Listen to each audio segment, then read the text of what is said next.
Good day, folks. It's DIY Guy 123 here. I'm bringing you another do-it-yourself video. And you see in the dash, I've got there's a maintenance due now indicator with A12379 as the code, and that refers to a number of things. So we've changed the motor oil, rear differential, and transmission fluid. So the way you reset the computer is you click the home button, you click settings, you click vehicle, you scroll to the bottom, click maintenance info,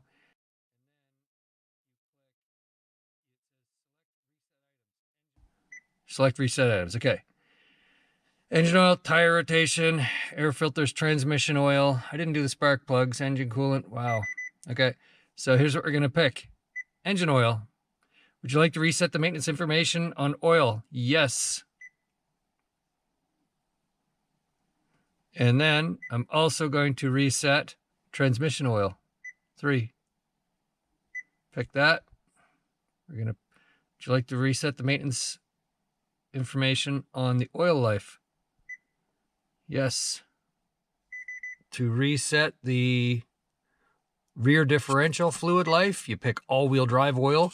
Would you like to reset maintenance information for oil life 100% on all-wheel drive oil? I do. From there, you back out. And you no longer will have the maintenance reminder on your dash. Good luck with your do-it-yourself projects. Hopefully I've shown you how easy it is to do it yourself.